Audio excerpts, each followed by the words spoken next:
Hey guys, in this month's top 5, I'm going to be sharing with you my favorite book couples from 2022.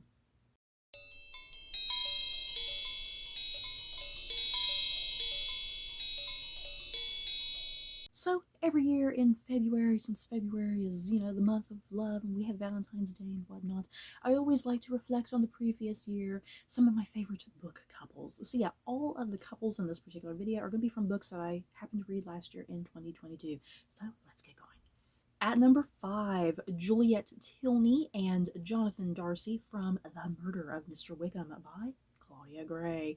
And yeah, if you don't know anything about this book, this is a book that takes place in the world of Jane Austen, essentially. And all of your favorite Jane Austen characters collide into one universe.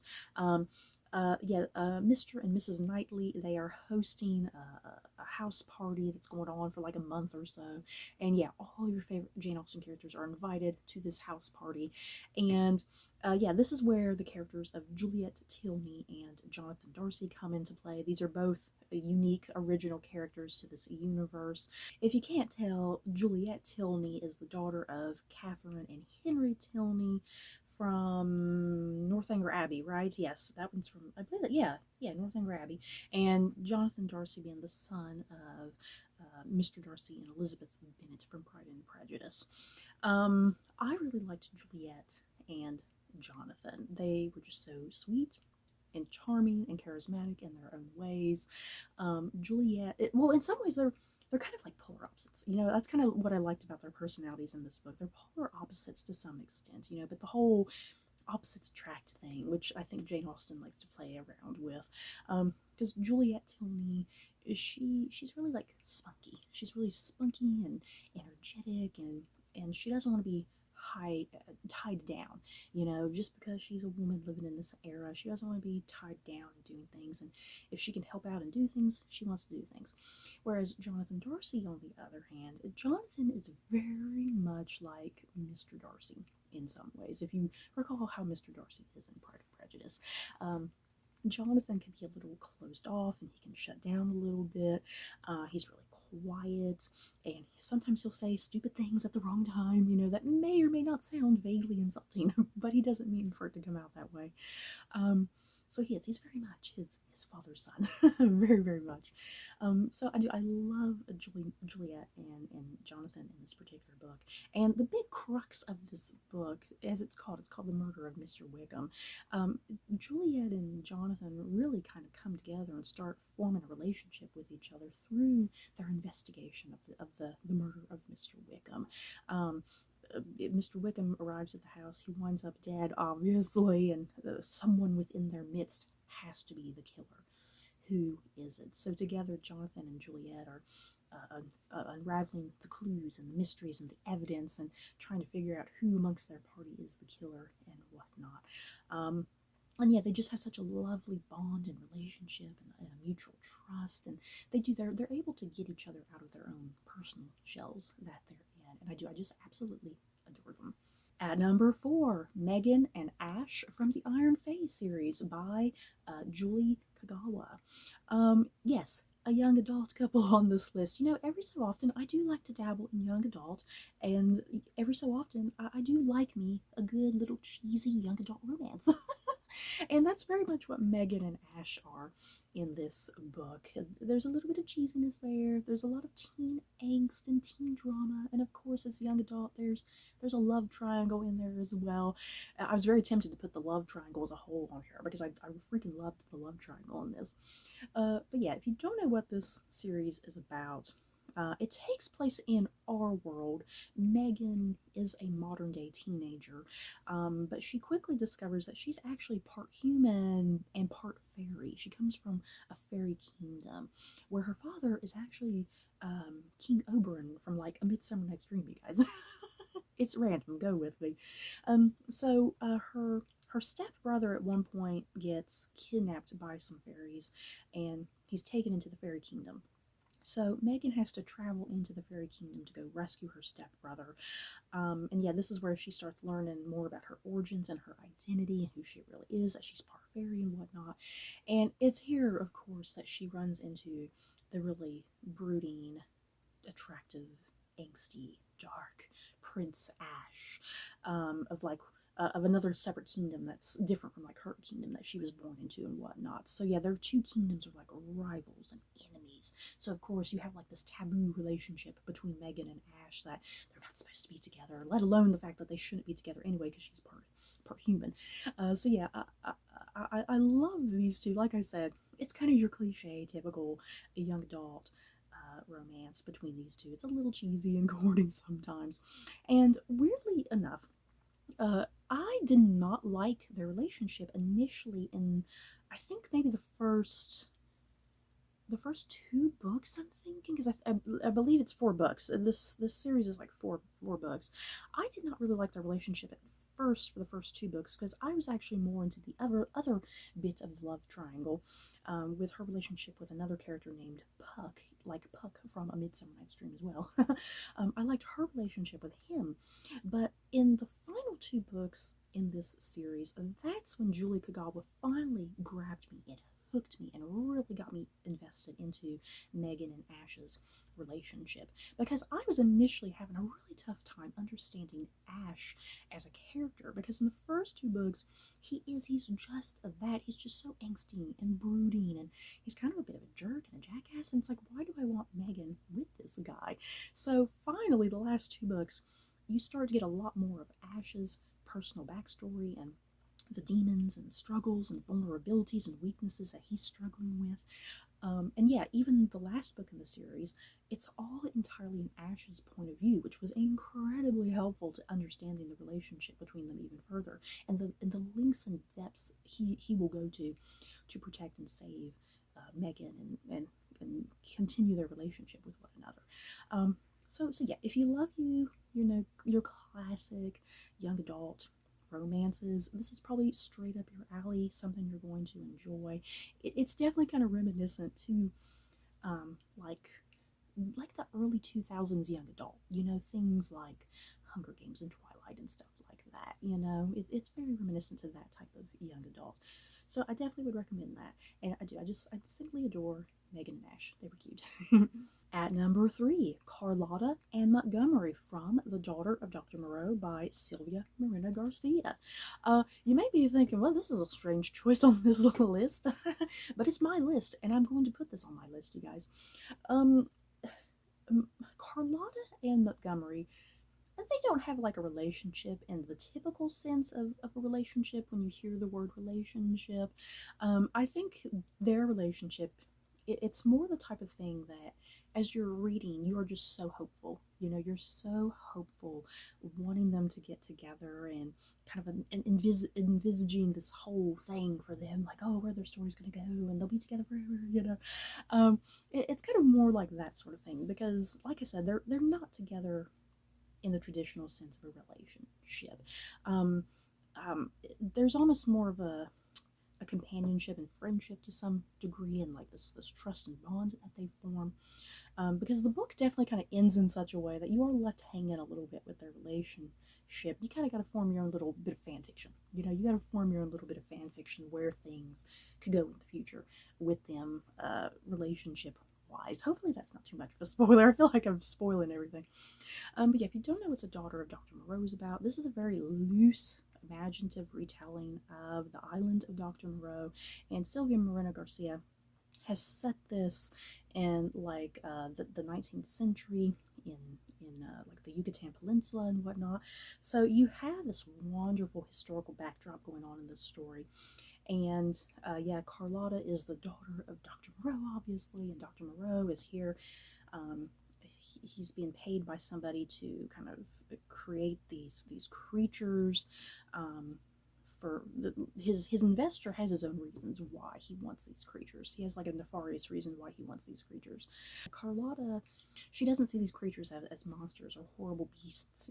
They are loved ones to her. They're family. They are friends.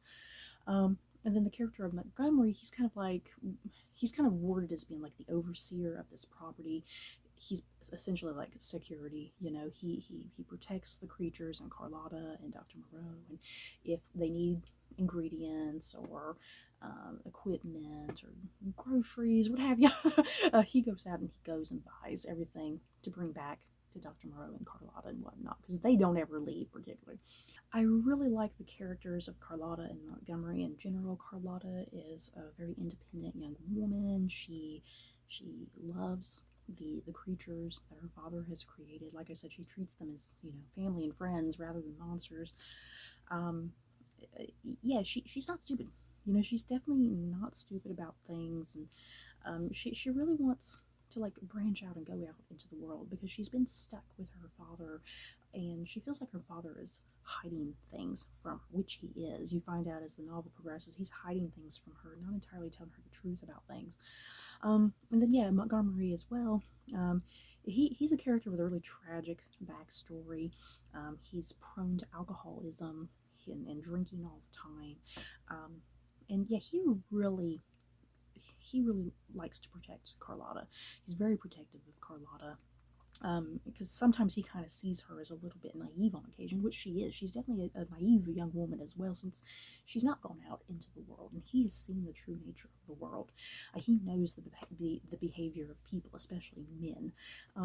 So he's very, very protective of Carlotta, and you do kind of find out over the course of the novel, as the novel is progressing, he does have like a strange attraction towards her that he's trying to kind of hide and cover up, that he doesn't want to admit to himself, and he certainly doesn't want Carlotta to see that he has an attraction towards her and whatnot. So yeah, once again, like I was saying, this is not your traditional sort of relationship, because Montgomery is very much kind of hiding how he feels, and it's very one-sided. It's a very one-sided relationship in some ways, because Carlotta sees their relationship more as friendship, but once again, there's kind of the possibility, could there be more, and that's kind of what this novel is kind of doing throughout the book, kind of teasing you a little bit.